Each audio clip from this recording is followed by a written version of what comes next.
Good morning, Steph. Here's where we begin today. 2 people recovering following a double shooting in the city's West End. A double shooting in North York, where 2 men are now recovering in hospital with serious injuries. We're near Jane and Finch, where police are investigating 3 separate shootings from last night, which they believe are related. They left 1 teen sent to hospital and 2 men dead.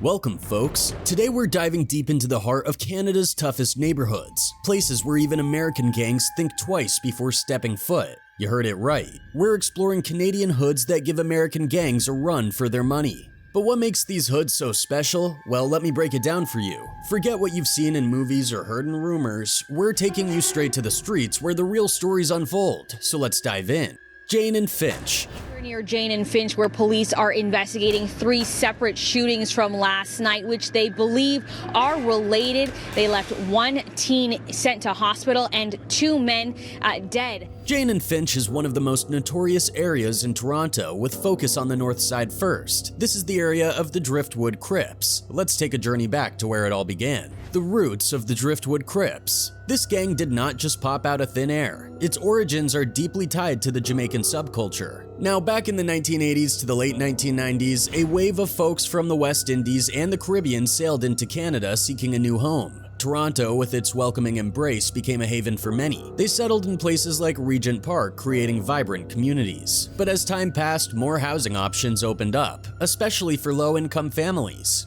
This led to a spread-out effect, and soon areas like Jane and Finch, along with Driftwood Avenue, became bustling with immigrant life. It was in this melting pot that the seeds of the Driftwood Crips were sown. Somewhere around the late 1980s, the youth from these neighborhoods banded together and birthed the Driftwood Crips. Initially, it was a tight-knit group, but soon divisions emerged. There were the up-top and down-bottom factions, even staking their claim to the Driftwood Crips name. The gang grew rapidly, with hundreds joining their ranks. Their rise to prominence was not without its challenges. They entered the scene by peddling drugs, which brought them into conflict with rival gangs. Violence became a currency in their neighborhood as they clashed with others vying for control. But the turning point came in the early 1990s when the down-bottom Driftwood Crips found themselves at odds with another Crip set. The Rexdale Crips. Rexdale, just a stone's throw away, became a battleground as these 2 factions clashed at every turn, be it at events, clubs, or parks. Fed up with the constant strife, the down-bottom Driftwood Crips decided to switch sides. They adopted the Bloods' identity, sparking a feud that tore through Driftwood like wildfire. What followed was chaos. Driftwood became a war zone, with lines drawn between up-top Crips and down-bottom Bloods. For over 10 years, the Driftwood Crips have been making moves, growing their influence in the streets.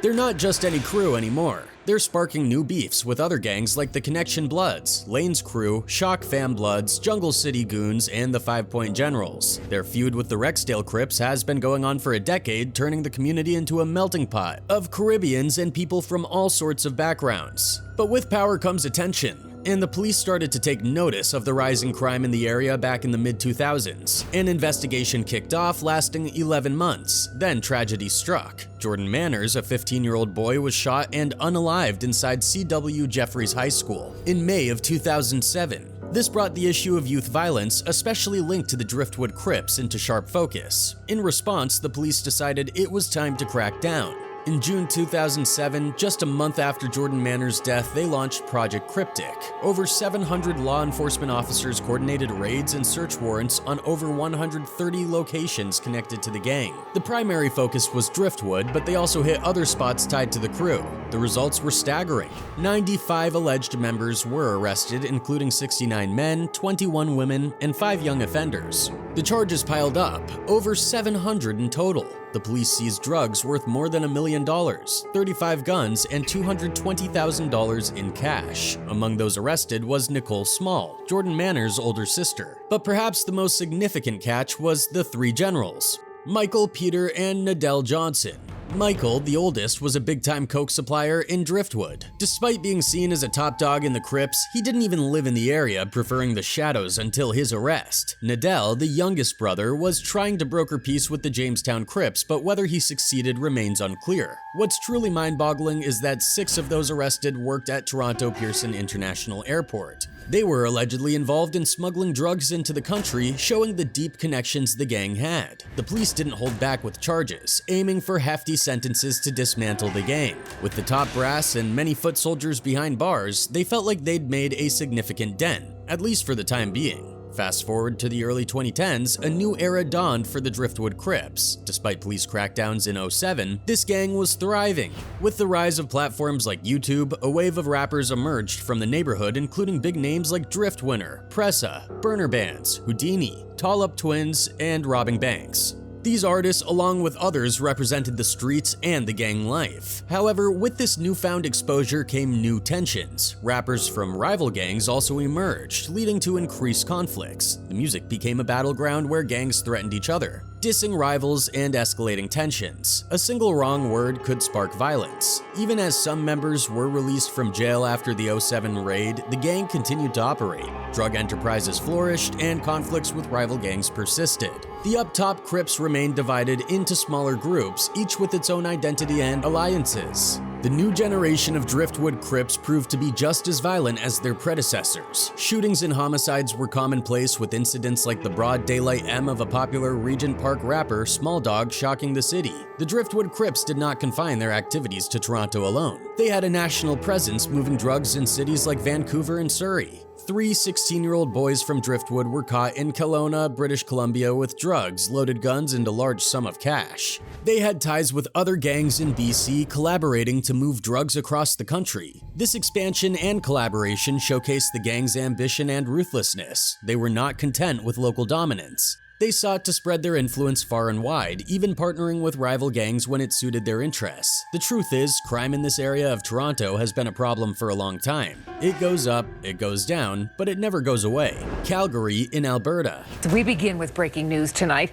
A number of people were hurt in a stabbing spree through downtown Calgary. Police say a man stabbed and assaulted at least 4 people, all in a matter of minutes, and they are not sure of the motive.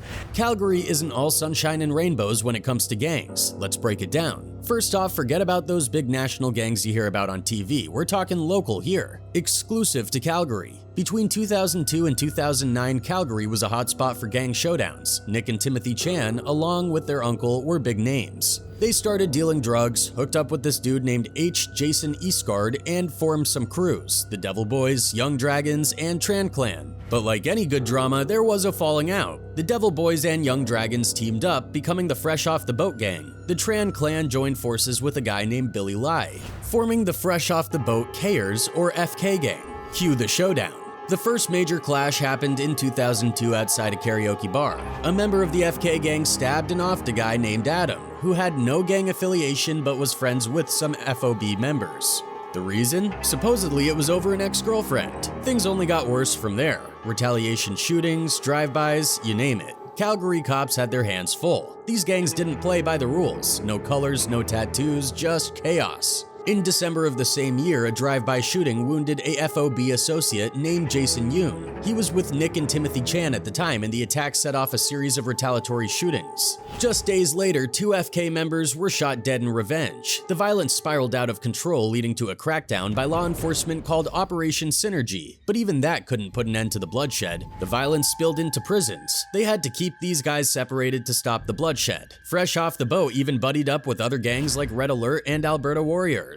It was like a real-life action movie, but once they were back on the streets, the gangs resumed. Money seemed to be the driving force behind the violence, with gang members getting paid big bucks for hospitalizing or K-ing their rivals. But it wasn't just the FOB gang causing chaos. The FK crew was just as ruthless. They even teamed up with BC's notorious UN gang to expand their operations. FK founding members Troy Tran and Billy Lai were spotted with UN founder Clay Rouche, and they were all mixed up in some serious criminal activity. And then in 2007, a prominent FOB member was shot outside of his home. Son was a recruiter and a close associate of D. Chan. The police tried to warn FK leader Jackie Tran of all the fall Kayers about the threats to his life. He didn't seem to care about the warning though, and told the police that he knew what was coming. He even told the police officer that, quote unquote, this isn't going to be over until they're dead or we're all dead. And later that year on December 31st, another original FK member was shot dead. By 2008, it was a full-blown war. Shootings left innocent folks caught in the crossfire. Calgary PD launched Operation Danino, cracking down on the gangs. But the violence didn't stop. Nick Chan, big shot in the Fresh Off the Boat, got into trouble. He survived a shooting and later faced M charges.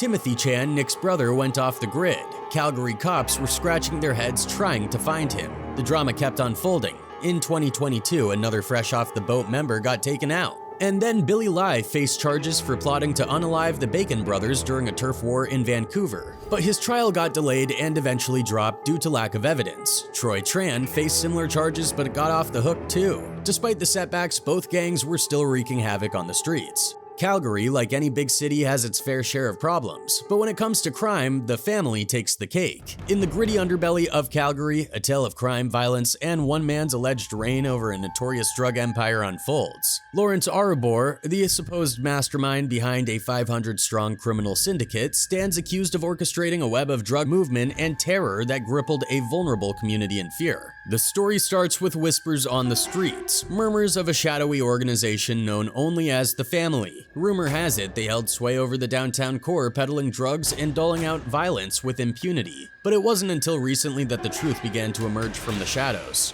Enter CBC News, peeling back the layers of secrecy with a relentless pursuit of the facts. Through court documents, online records, and interviews with those on the front lines, a clearer picture of the family and its enigmatic leader, Orobor, began to emerge. Orobor, a 52-year-old with a rap sheet stretching back 3 decades, has long been a figure of infamy in both British Columbia and Alberta. With a litany of convictions to his name, including charges for drug movement, fraud, and assault, he's earned a reputation as a career criminal, feared and reviled in equal measure. But it's his alleged role in the family that truly sets him apart. Operating from the comfort of Calgary's suburbs, Orobor is said to have wielded immense power, pulling the strings of a vast network of dealers and distributors. For years, they operated with impunity, preying on the most vulnerable members of society until law enforcement finally closed in.